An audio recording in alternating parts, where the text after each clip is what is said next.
Good afternoon and welcome to the Joy Show. I'm Barbara Jean, your host, and I'm delighted that you're here with us today. Joy is an acronym for just one you. And as we begin to live from our real self, our authentic self, life tends to flow in ways that maybe were unimaginable prior to that moment.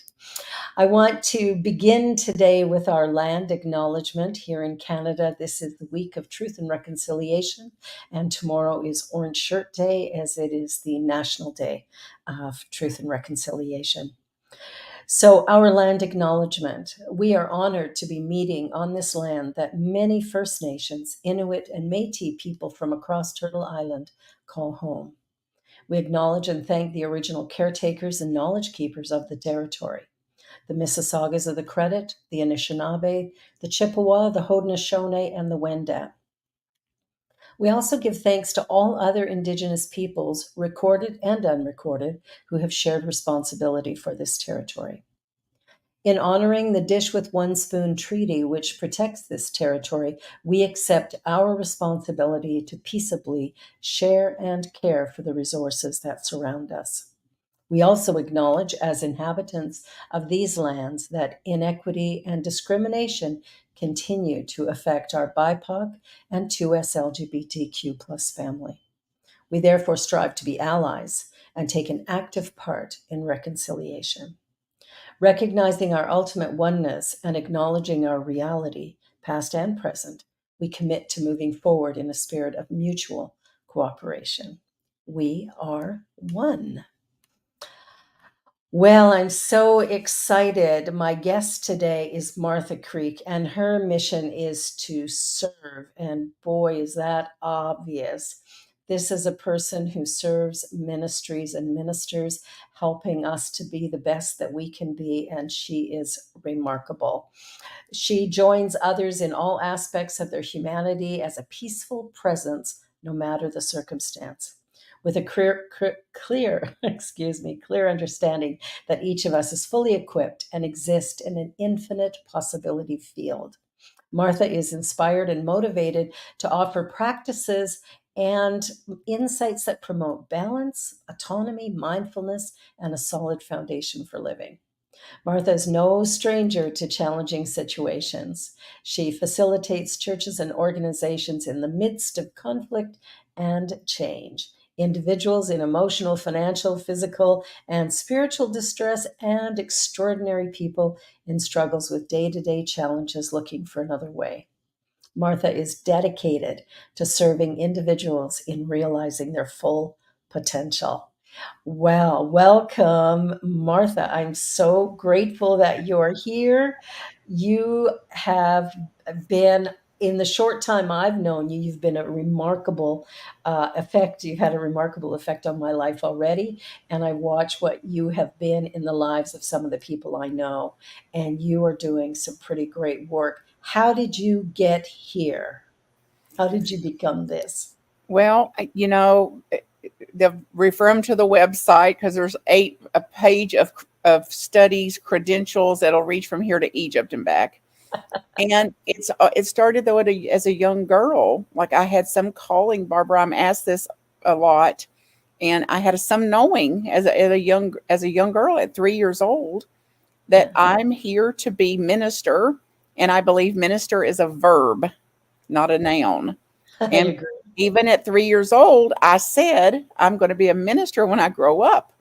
And the people around me laughed because there was no such thing as a female minister. I mean, it was absolutely no such thing. So Yep. it was funny, like a little joke, until they realized she means this. Like, then it was scary, very, very scary. Because then it's like, what in the world? We got an alien here to deal with. So I didn't say much about it after that because it was frightening to people around me. And I went right on plotting my course, which was when I turned 40 years old, regardless of what I was doing, regardless of my career advancements or my big offices or whatever I'd attained up until then, I would quit it and spend whatever years I had left doing ministry.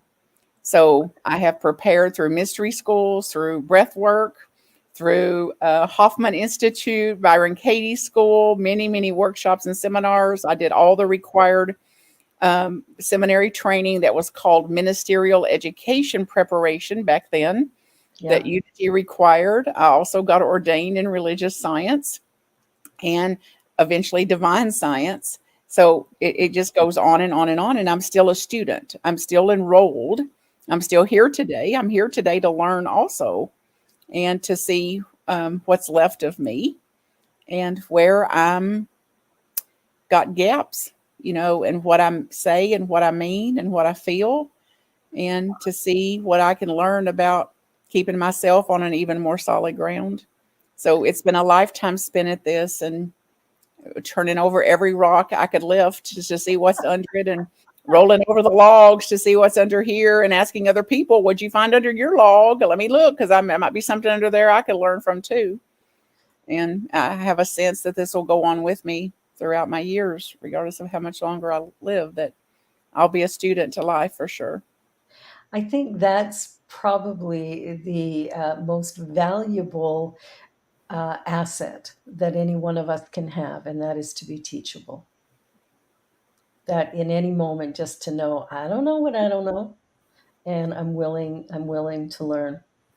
Uh, Now, you talked about unity and divine science and religious science. You got them all. I only have unity and religious science. Well, So, I don't have Unity's ordination. I did all their oh, ministerial education preparation and then yeah. didn't take their ordination path. I Oh, wasn't called okay. to do it. I mean, I wasn't called to do it, and they were actually redirected me, which is what it was called back then. So I got a letter. I applied and went through the interviews, and they said no, or not now, or whatever they say. And I was guided also. So I'd already decided when the plane landed there, it was a clear no to me. And I went on through the application and interviews and all that because I wanted to see what the process was like. And Yeah. then I got a letter from them saying no, thank you. So I went right on with it. So that's 20 plus years ago now. And I went right on doing what I was here to do. It just wasn't necessary to have it. And it still isn't, as far as I know. Yeah, listening to some of the talks that you've done and reading your book and just the little bit of time I've spent with you, you have a very clear understanding of the New Thought teaching and the application of it and how people can really take this and use it in their day-to-day life to create an even better experience overall. What is there one particular path or one particular way that really speaks to you most, or is your independence kind of your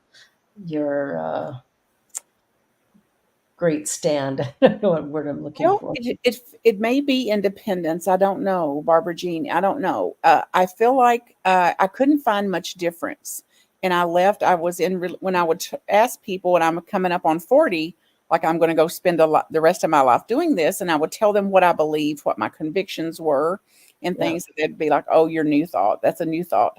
Your new thought, new thought." So I ended up and started in religious science, which is where I lived in Nashville at the time, and went through all the 3 years course study and got an ordination and didn't need it. I wasn't looking for an ordination. It was all just for study for me. Yeah. So I tease people, be careful how much you study because you'll end up with an ordination. And then I would ask people, like, what's the difference in unity in religious science, for example? And I went to a Sillamar and to all the conferences around it. I sit at a different table every single meal and ask them, like, what's the difference? What's the difference? And the only primary answer I ever got was something along the lines of semantics. And it was the use of spiritual mind treatment versus prayer, religious science being, in some cases, not even all cases, more science slanted than Christianity slanted, Yeah. and the terminology and some of the ways that it was presented. And that wasn't the case for me because I was in a religious science church and there was plenty of God and Jesus and Bible and scripture and all of that. Yeah. So I learned years over the years that it was primarily the consciousness of the leader and their backgrounds and filters and things like that. That was their way of they're going to express whatever way they express. So it wasn't true just because they're in unity. There wasn't a lot of Christianity in some of the churches still today, and That's they're in their own kind of mix up about whether it's going to be Christianity based or called Christianity or something else too. And then in some of the other religious science churches, it was they were presenting more as a Christianity base. And for me, it's like it's always been about me applying my own principles. So the ways that I serve churches, I never took it on as I'm not here to tell them about their theology.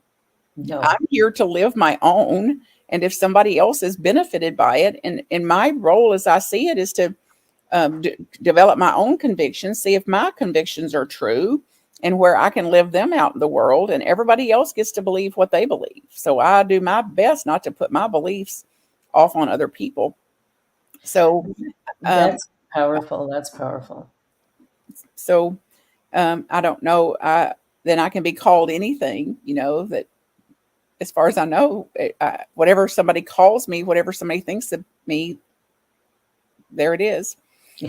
And it That's doesn't make their it so perspective. just because that's their perspective. I mean, yeah, Yeah. yeah, It's yeah, it's interesting how much weight we will put on what other people think of us or whether they approve of us or whether they like the path we've taken. And the truth is they don't know us. They don't live inside here. So somebody said a while ago, you just need to stay in your own lane. And if we do that, we're doing pretty well. If we're focused more on healing our own self, waking up to wherever our blocks are, finding our rhythm, I think that's ultimately in service to everything when you think consciousness is the creative force, right? absolutely. And it's easier said than done because we have Mhm. spent most of our lives externally focused. What that look mean? Why'd you just roll your eyes at me? You just gave me a sideways glare. What's that tone of voice supposed to be? Not to mention the triggering from the pain and the traumas of our growing up and adolescence and things like that, that it reminds us of where we got hurt in the past. So it's no little thing to say, I work at staying in my own lane. And there's a lot of allure to get to be over there in that boat, rowing their boat, instead of But, getting it's a full time job, minding my own dang on business. well, it is because it's so easy to see what somebody else should be doing from our perception, right? You should do this, you should do that. And the reality is, I think we're distracting ourselves from our own path. Absolutely. Yeah. And there's a certain part of our subconscious that will do anything to not to look here, not to look within, because in part of for many reasons, when we can go down a psychology path about it, like all the name calling and self hating and recrimination and Yeah, judgment we put on ourselves, that's so painful that it it is. is an abandonment of our own souls, that it's got to be displaced somewhere because of how painful it is here, versus that pain won't go away, as far as I know, until it's met with some understanding. And the Yeah, healing is an inside job. it And is an inside when job. I'm quoted over and over as saying, she's like, go within or go without.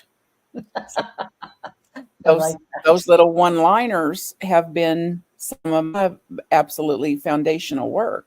Yeah. So it sounds funny, even like, oh, that one more platitude to throw on something. It's like it's actual for Mhm. me. Like go within and go within again, rinse and repeat.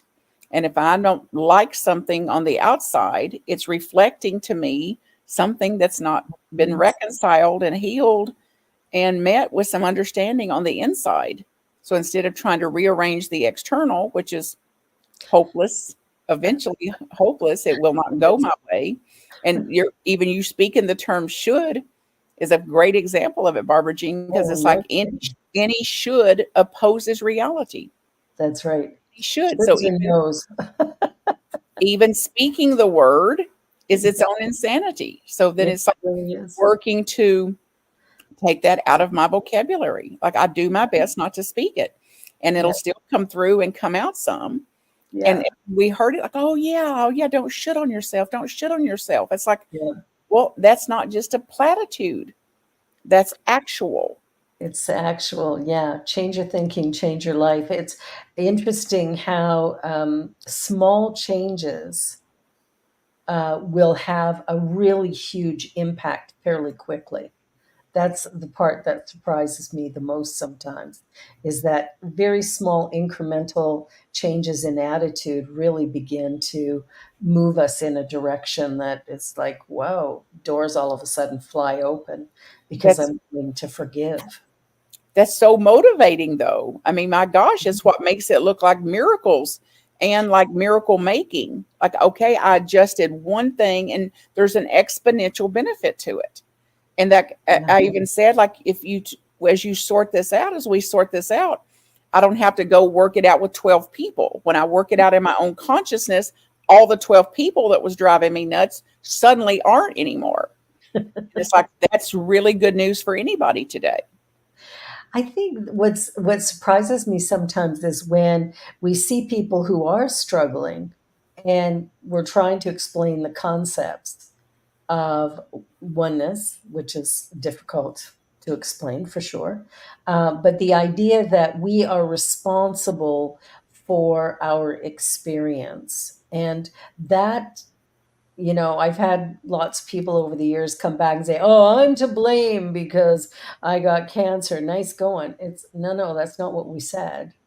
And I think there's such a disconnect in the idea of responsibility, what that actually looks like, what our role actually is. And, I've often taught that, every event of itself is neutral until I look at it and name it. And then it's whatever I name it, it's my experience, right? Well, that's really the bottom line to it, and I've heard that over and over throughout the years. And it's like, that's a misunderstanding, at Mm-hmm. least from my perspective. It's a misunderstanding. That's not what the teaching is. Mm-mm. And anything that would cause you to more self hate or recriminate or blame and shame and guilt and nitpick your fault, find yourself to death, is Yeah, nothing to do with what these teachings are about. That not says, at all. more basically, whatever experience I'm having, Hmm. whatever I name it, is how I will experience it. So if Exactly. I name it as awful, I will experience it as that. And Yes. if I name it as atrocity, then I will experience it as that. Yeah. So this leaves real power. And it's not popular though in some cases, like to say, Most. well, it was an atrocity. I'm not going to call it anything else but an atrocity. It's like, well, you're free to do that. Yeah. You're free to do that. You're also the benefactor of whatever you name it is what you're going to feel about it. And it also doesn't encourage, which I've seen for decades, and I did 2 decades of it myself, 20 of it, and still ain't immune from it. It's still Yeah. hover pretty close by Yeah. to um to say then I'll just bypass it. I'll Mm. pretend it's not happening, Mm. or, oh, I'm not going to call it an atrocity because I don't want to experience that. And then to deny the feelings of despair or hopelessness or helplessness or something else. So that's a big miss the mark as far as I'm concerned, too. It's like these feelings are hovering there, waiting to be tended to. And un- Mm. unintended to feelings equal unintended consequences. So, Depression and all kinds of good stuff, illness, and and it, it eventually will blow. I mean, it's just like yes, a pressure cooker.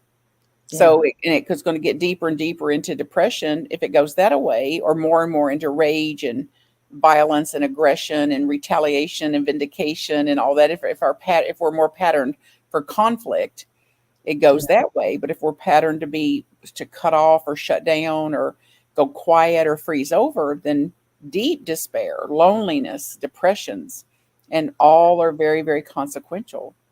And all of them are within our control to begin to shift that by changing the way we view ourselves and our lives. If we can come to a place of accepting what is, and then knowing that by looking at it a little bit differently, I affect what's coming, right? Absolutely, which in that other people then can misunderstand that. Accepting means, I'm just a couch potato. I'm just a doormat. It's like, no, It's Oh, the you're opposite not. of that. I accept what I cannot change. And then I'm all about then changing every single thing I can. And Exactly. I'll be effective at some of it, I'll be ineffective at others. And I have to accept that also. And the Mhm. more I change what is changeable, which is what I'm naming it, what I'm calling it, my reactions to it when possible, then it changes my whole experience. And the people around you, which is quite remarkable as well when you start to see a shift in your own consciousness, how it ripples through family members, friends, whatever. There's my youngest son, it was like, I think I was trying to save him all the heartache I went through as a kid. And so I'm trying to make him into something. It didn't work so good. So while I'm going through my practitioner training, I've got all the practitioner team praying and praying and praying for my son to be different. And I woke up one day, thinking, oh, I could have had a V8. Um, I I need to change. I'm the constant here. I'm the one who's causing all of this. And the minute I did that, it was such a quick shift for my son. It was incredible. And it was me acknowledging he's perfect, whole, and complete. Stop Right. trying to call him broken because he's not. Yeah. Well, and very similar route to my little baby brother, who was more like a kid to me, Yeah. a child. I mean, I didn't have any children. And I had mentors and teachers saying, Martha, you've made you his God. I'm like, Mhm. no, I'm not. I just don't want him to suffer. Yeah. And it's like, well, you don't get to pick No. his suffering. And he's over there suffering. You're over here suffering over his suffering. So now there's two suffering, not to mention everybody in the family, not to mention this spreads like wildfire through a family or Yeah. through a system or through a workplace or through a church or whatever you're involved in, a neighborhood, just like wildfire. Versus, I've got to accept suffering and talk about a bitter, bitter pill. Yeah. To Yeah. accept that suffering is a very real part of our human learning processes. Absolutely. That my desire to end the suffering of the world is my own fantasy based little fairy tale base, which is innocent as can be. It is. And it's like, it's the opposite. Instead of ending suffering, it's accepting that suffering is included. Yeah. And that eases some of the suffering in me because I was suffering a lot, opposing suffering and doing my impossible best to end it and wondering why I was tired or exhausted or Yeah. why they couldn't get on my program because I certainly know what's best for their life. It reminds me of the book of Job. Exactly. Well, speak about it. I mean, that's profound. Yeah. Yeah, the Book of Job is my favorite book in the Bible because it's like our path. We go from our self righteousness to getting smacked down to the point where we go, oh, wait a minute, this is where the work needs to be done, and that shift is so. I wasn't raised with religion. I wasn't raised with Bible or anything like that. So it's something I've only learned over the last few years. Because even with my religious science training, we didn't do Bible stuff Mhm, really. mhm. So I learned it through the UFBL. And I'll tell you, the Bible classes I took with Reverend Evan Reed were just next level. So exciting to look at the scripture in a way that makes sense today. Yeah. And it just changed everything for me to be able to do that. But the book of Job really spoke to me because I remember when I first started studying science mind, and I'm like, oh, I can fix this person, I can fix this person, I can fix. Yeah, it's And only. there's such an allure because it actually looks that way. It does, You yes. start to like manifest, demonstrate, and then it's like this big old blown up, oh, look at me and look what I can do. Instead of Yeah. like, well, your mama would say, your comeuppance is coming up. One day you'll be waving your magic wand and it won't turn out what you hoped it'll turn out. Yeah. And that's what the teaching is for me, for what it's about. Like, what am I going to do when it doesn't turn out the way I prayed, the way I hoped, the way I treated, the way I Mm, held in mind, the way I put on my vision board, the way I did everything I know to do to control it. And yeah. then one day it won't go my way. Yeah. And it's often throughout the day it doesn't go my way. And we Versus, have no control. what was that? We don't have control What over was that? how What was things. that? What was that? What was that? But I do have control over our thoughts At times, at times. at Yes. times. I mean, we can say, don't think about an elephant. And then there's an image of an elephant. Like, I just told you not to think about that. Yeah. Yeah. Versus, I've got to accept that I'm not even in control of them at times. Like, they're It, coming, in all sorts of patterned, unhealed kind of ways, honey. Not to mention what's been suppressed, depressed, disowned, that's blocked up, pent up energy from since birth. yeah. And if you believe in whatever's before that, that Yeah, wasn't it's funny even because I remember every now and again saying something to my kids, and I'd go, "What was my mother doing in my mouth?" Right? So a lot of the thoughts we have aren't our own. They've come from well-meaning parents or teachers or whoever. We've accepted certain things. So the key is to notice that and begin to change it. even if we said we wouldn't, honey, which is also the case. Like, anything we resist is persist. One of my Persist. other friends says it as, be careful what you hate, it'll show up at your table. It will. It will for Be sure. careful what you said, I'll never do it like her. I'll never Oh, be like him. It's like, never say never. exactly. Like, that's not just a platitude. No, it's the I mean, truth. this is profound teaching here, that Yeah. I never is as false as can be. It is. I I, remember saying that when my youngest son was born, never having any more kids, got my tubes tied, and at 48 gave birth to yet another one. It's like, never say never. We're going to go to a little commercial break here, and then we're going to be right back. You're watching The Joy Show on the New Thought Media Network, and my wonderful guest, the Reverend Dr. Martha Creek, and we will be back in just a couple of minutes. Don't go away. I was made in the image. I was made in the image of love. I was made in the image. I was made in the image of love. Here and now I can see I was made beautifully. I was made in the image. I was made in the image of love. Wish we'd all stop acting like we're strangers if we could see underneath. We are one family, and it don't matter where you come from. Every heart beats to the rhythm of one love. One love, one love. Every heart beats to the rhythm of one love. Every heart beats to the Change, change, you can do it. Change, change, it's a sure thing. Change, change, expect a miracle.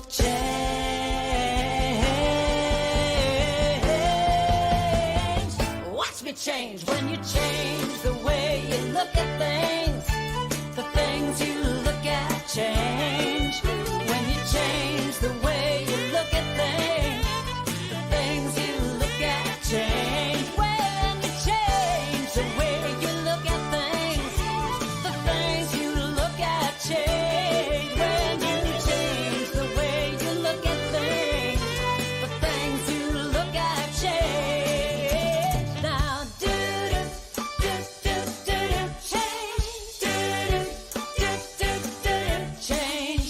Do do do do do change.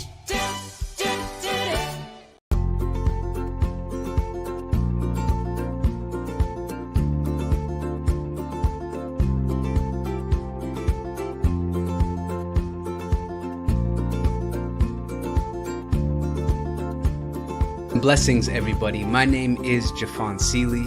Could you imagine what is actually possible when we start honoring and recognizing our inherent worth, realizing that we are that which is assisting and co-creating our experience? And with that understanding, start recognizing that every human, every individual, everything that we interact with reflects that same inherent worth. It's not about an adventure, it's about the atmosphere of the consciousness of adventure, the lifestyle of adventure. How many people would say that their lifestyle is adventurous?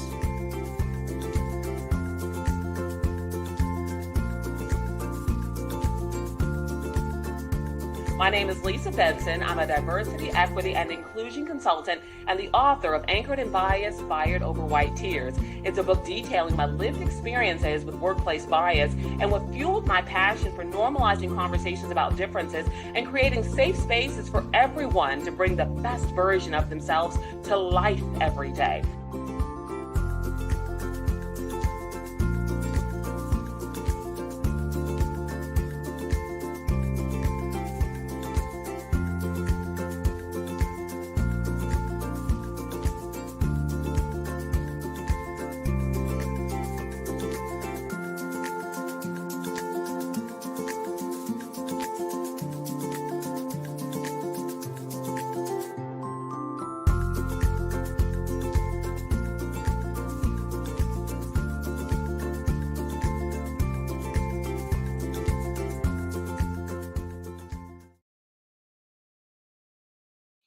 And we're back. You're watching The Joy Show, and my guest today is the Reverend Dr. Martha Creek, who is truly an inspiration.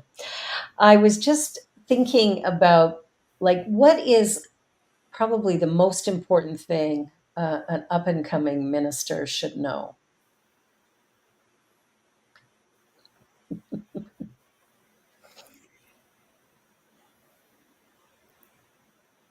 Humanness is real. Mhm.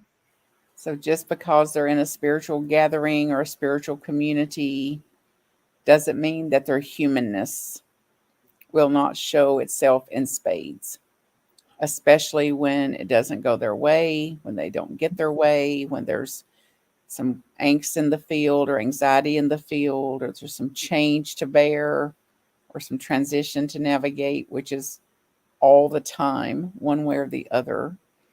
So any kind of delusion they have that going into a spiritual community or leading a spiritual community is going to be different or easier or something is an absolute fallacy. Yeah, if anything, I think it's harder because of that idea that somehow everybody's supposed to be perfect, and none of us are. Well, or emotionally mature, Or emotionally mature. Yeah, exactly. spiritually mature, which I believe I believe I can't be spiritually mature if I'm not emotionally mature. Absolutely. So there's a lot of emotional maturity to be worked through and gained, worked out, that's been suppressed, depressed, disowned, denied most of our lives, and distracted and addictions and everything else. So to do everything in the world besides deal with it, Yeah. anything in the world besides feel it, and or to deny that it's there, to pretend or like gloss over it, and Yeah. even to call it, I say that I spent again 2 decades painting what was beige purple and say it I transformed it. Instead of like, no, I threw some paint on that. And the rust that I was trying to cover Is now is still showing through. there. Yeah. It's funny. I've always been one to write journals, and I've been writing them for as long as I can remember, and I hang on to them. My daughter, my youngest daughter, just said, "Keep them. When you die, I want to read them all." I said, "Okay, your choice." But what's interesting is in 2000, I reread a journal I'd written in 1988, and I was so excited to pick it up because I was like, "Wow, I've changed so much." And as I'm reading the journal, I'm going, I haven't changed at all. The only thing that changed was my acceptance of myself. Well, that's a big change though. And It it's is. likely some of that came, I don't know what you believe about it, Barbara Jean, but likely some of that came through your writing all that and looking at Absolutely. what you absolutely believe. And journaling is a way, one way, a way, not the way, but a way to give some of these emotions and feelings and doubts and confusions and bewilderments a place to live outside of our own psyche. To give our hand a pen and let it do some expressing here. Yeah. And it's vital for some people, to have some ways like that to do it, to either yell it out, scream it out, cry it out. And I don't mean at people, I mean like safe anger work or safe expression work and work, kickboxing or swimming or something to move some of it Yeah. out of the physical, and then a way to put it on pen and paper through journaling. And the work of Byron Katie, I've been doing that for 20 some years, has a worksheet that is it's in the format of how the mind tantrums. So it's like I'm mad at blank because that here it comes. I want them to blank. They shouldn't blank. They should blank. I need them to blank. They're a blankety blank blank. I don't want to ever feel blank again. So it's a format of how the mind tantrums. So those worksheets, they're free at thework.com. So anybody that's suffered enough, um, Wow. journaling That's would be a way to express it. If not, these worksheets are written in a format that'll help you express some of it. And that's so important. I think the first time I had a hint of, kind of going just into the pain and moving through it was when I listened to at the time, cassette series by Carolyn Mace called Spiritual Madness. And it was powerful because it was about that dark night of the soul and being with it rather than resisting, but just being with it. And it was fascinating to me how fast it shifted when I allowed myself to just be with it. And I think we're all on a healing journey of whatever we interpreted our childhood to be, um, our school years to be, our personal interpretation of events caused us to maybe feel a little less about ourselves and a little judgy and critical. And that's the healing work, is to sort of start here. Absolutely. Yeah.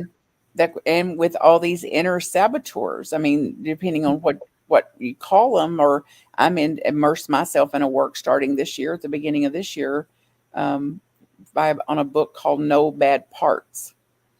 Oh, No Bad Parts, and it's written by Richard Schwartz, and it's describing what you're describing, what we're into here, which is all those parts that we have denied, suppressed, depressed, disowned, all those saboteurs of the inner critic, the judger, the overachiever, the perfectionist, and Enneagram talks about it, 12-step talks about it, like yeah. any modality, most people in a spiritual journey kind of person Yeah. has looked at, has pointed to these things and said, these are all things that are part of us. And we have called them bad or wrong or negative. Even as high righteous spiritual new thought people say, oh, no, I don't think in terms of bad and good or good and evil. It's like, yes, we do. We call it negative and positive. Like it's the same darn paradigm It is, going yes. into these parts. And thank you for putting that up there, because the subtitle of this is what got me, which is healing trauma and restoring wholeness, which is what really got me. The subtitles of this, which is restoring wholeness. And Yeah. most of us go to church for this. We go to ministers. We go to confession. We go to sermons. We go to workshops. We go to meditation, to transcendental meditation. We go to breath work. We go to tapping. We go to EMDR. We do almost everything we do to restore wholeness, Yes. restore our awareness of our wholeness. Yeah. And these parts that we have fragmented and left behind are waiting for us to come back for them, because we're not going to experience wholeness until we've included all of these parts and stop calling them and therefore experiencing them as my bad parts or Yeah. my problem parts or Right. Yeah. I think, and looking at the world from that viewpoint as well, I think as we heal ourselves, it becomes easier to look at the earth, to look at humanity and see the areas that are difficult, discordant, or, that we would call really awful or terrible, to look at that and go, this too somehow is part of the consciousness of the whole. And the greatest gift I can give into it is, instead of calling, Putin bad, evil, awful, terrible, is to realize that somewhere inside of there is that divine spark as well. This too is spirit. And I need to not judge, because from his perspective, he's probably doing something he thinks is good. So Absolutely. we, And even yeah, if that's not the case, if he absolutely intends harm, if he yep, intends something else, there's not a dang thing I can do about that. not a thing. And I can get madder and madder, and then more righteous, more indignant, and then I become more like that, Exactly. because now when I get offended, I'm easily provoked, slow to recover, harboring these, taking grudges to my grave, Yeah, whatever else, versus I've got to do my best to make yeah, sure I don't become more of that. And yeah. he could be That's, doing that much, and I'm just doing this much, but this is where 100% of my pain is.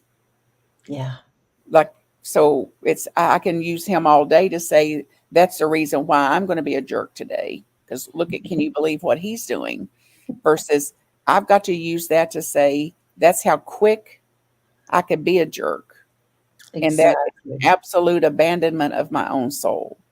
That's an absolute rejection of my own divinity, Yeah, instead of like, I've got to use that to say go inside again and see what can you change today that's going to move you towards your own goals, instead of moving you away from your goals and becoming more and more like somebody that you claim you don't want to be like. it's fascinating how we do that, how we will get, you know, indignant, or, frustrated, or like, look at them, look at them, look at them. But then we're not taking the time to look at this one here. We're pointing fingers, ignoring the three pointing back at us, which I think is one of the big challenges that we all tend to do on occasion, for sure, is to look outside and go, why is that happening? Or how could Absolutely. that happen to me? Or And it it's takes a fun. lot of courage to look inside, to roll Mhm. that rock over and see what those squirmy, wormy snakes and boogers and bugs under here. Yeah, Because everything I've not had the courage to look at up until now is waiting for me there, and it's also growing energy. These blockages gain energy like a pressure cooker. yeah, they So it's like it's either like go in there and deal with them eventually. And the course says it's not a matter of if, you will, just when. win. Yeah, And because there is a point where it becomes too painful. I was talking to a client the other day who wants to do some work with me, but is resistant to doing the work. It's like, oh, I really want to do this, but oh, I'm really busy today. Oh, no, I have to cancel today because I got this going on, and but I really want to do this. And I'm just like, when you're ready, you're ready. that's a classic example, Barbara Jean, of the resistant part that's also afraid. Yeah. And resistance is a protector, Hmm. because it knows that you're going into some deeper water here, and be it's going to hurt some, and it's going to be painful, and you're probably going to cry some, Yeah. and or whatever, and who knows, rage and every other emotion under the sun. So that resistance is its own protector part. However, it's still based in fear. It is. It's afraid to do it because it's trying its best to protect us from feeling what we had to feel back then. And then some part of us made a firm decision, never again, instead of like, that's still waiting for me. And it'll show up over and over and over again through jobs and health and body and marriage one, marriage two, marriage three, kid one, kid two, kid, until I say, oh, I better get a cup of tea and sit down here and Enough. see and learn from this. So whatever's tormenting me is my mentor. And it's like, oh, let me sit here at the feet of this for a minute Yeah. or an afternoon or whatever it takes. Yeah, and it is remarkable how fast it is when you just allow yourself to feel whatever you're feeling. But it seems like our first impulse is to stuff it down.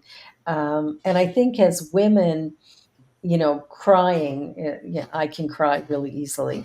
And I don't like that because then it's, if you're at work, well, aren't you weak that you're crying?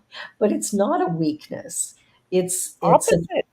It's the opposite. And knowing that, and when the tears start, allowing them. And even in workshops, not, somebody will quickly go over and grab you and hug you.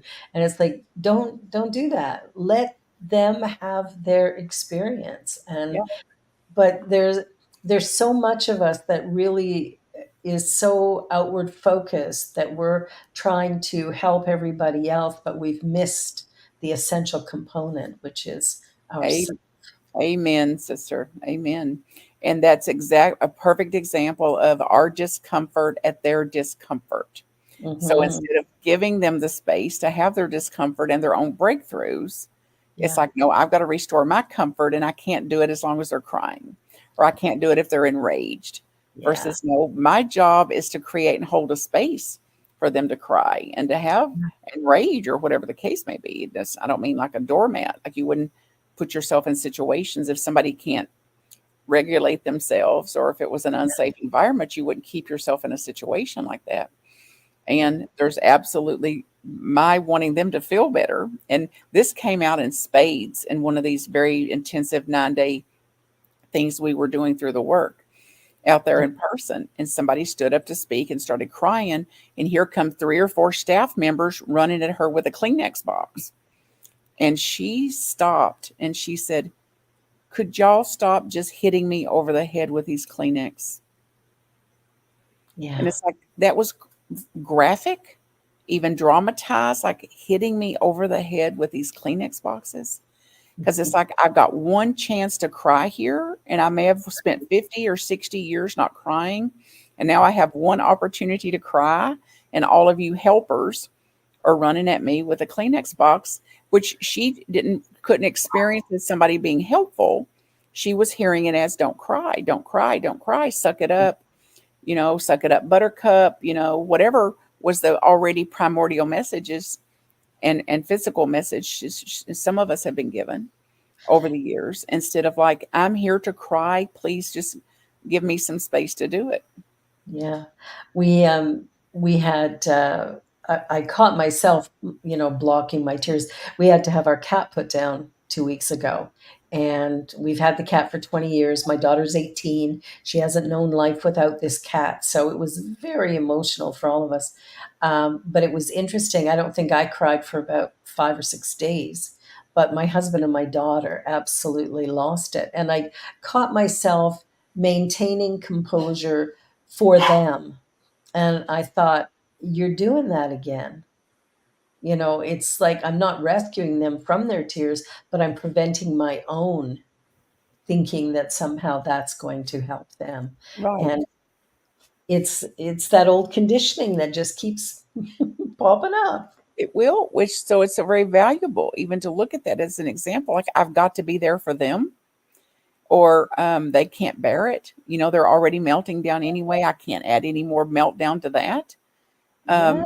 which will keep us from expressing. It'll keep us suppressing the very emotions we're having. And Yeah. eventually it's going to come out one way or the other, because it's like trying to hold a big giant ball underwater. Yeah. That doesn't work very well.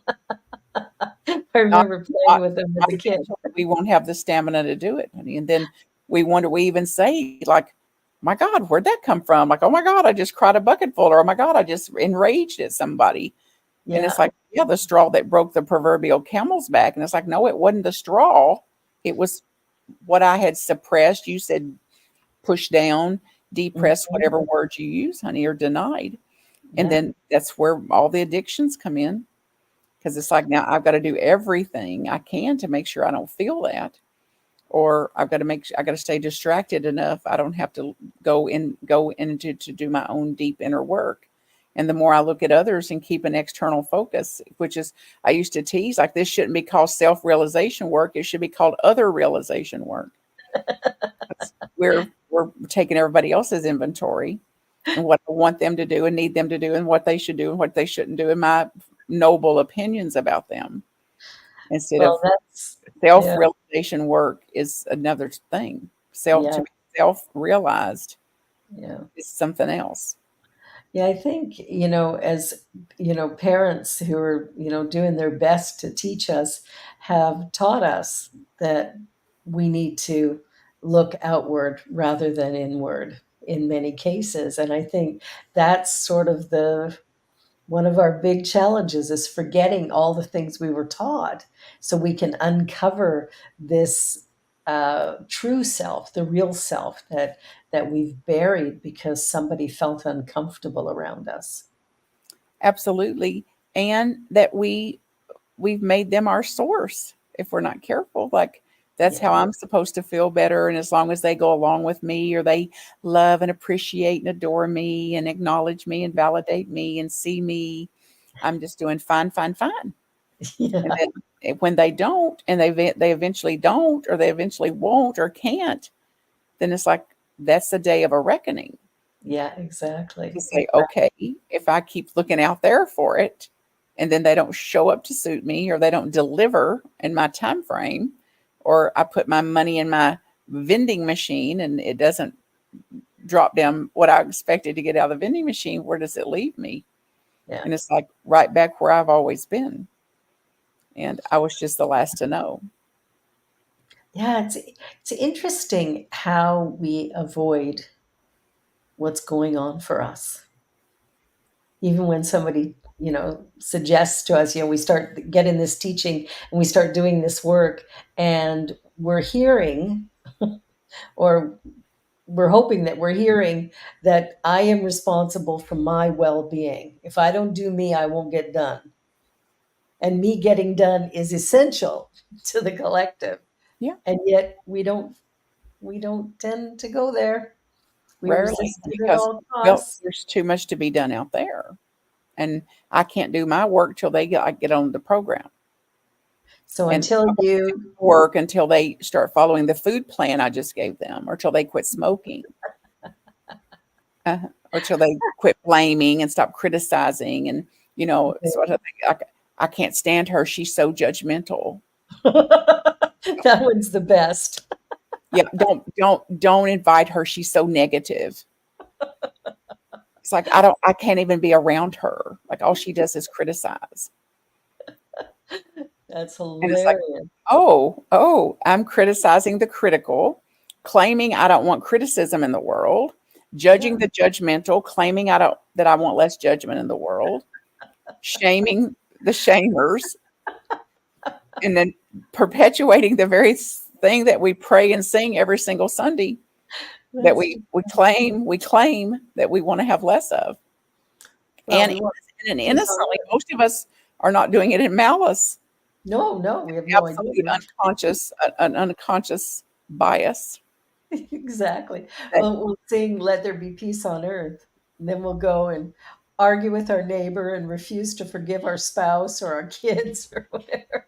It's well, like, I'm glad you said it because I do it in most when I'm doing services, particularly live, and those places that still do it. Like, they won't let me lead the peace song because I've got a different version.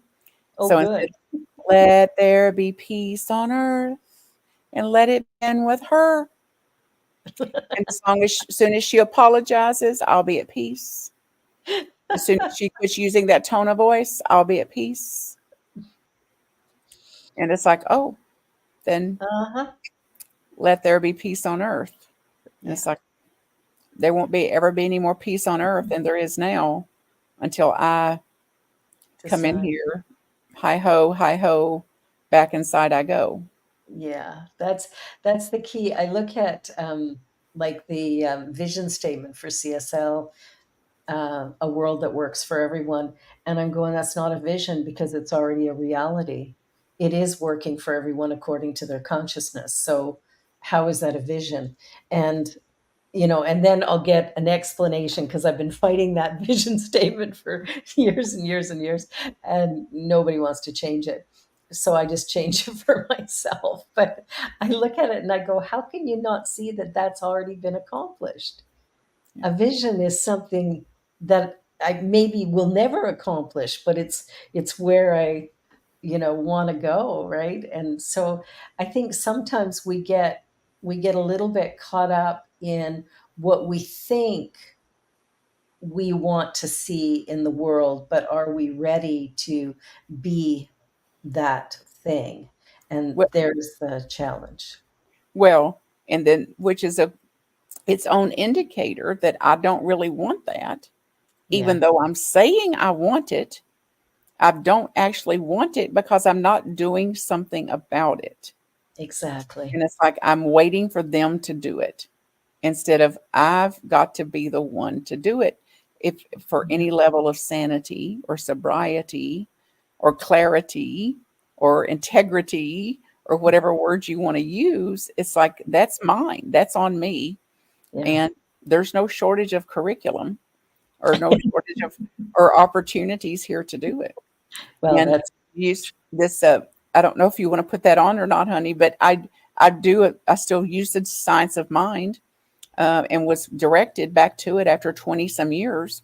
And I mhm. do a little on YouTube. Martha Creek's YouTube channel is a 5 minute, 5 to 8 minutes something on the course on the science of mind teachings and how I use it in my own life, which is the Oh, reason for me to do it is for me to keep myself close to the work instead of showing absolutely. other people about it and what to do and preaching and teaching and everything else. It's like, here's how I'm doing it. Here's what I'm looking at today. Here's my own insights and reflections.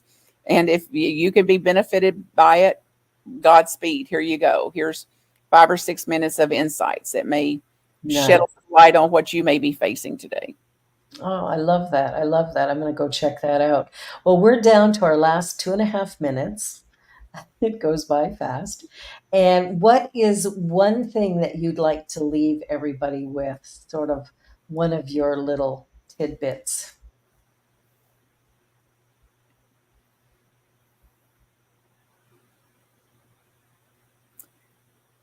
You're not alone. You don't have to do it alone. You actually can't do it wrong. And it'll take longer than you like.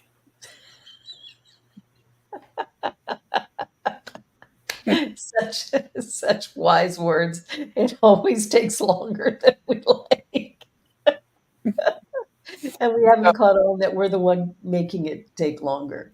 and as long as we've got a pulse, as long as we're in these skins, and I remember asking years ago, like, Yeah.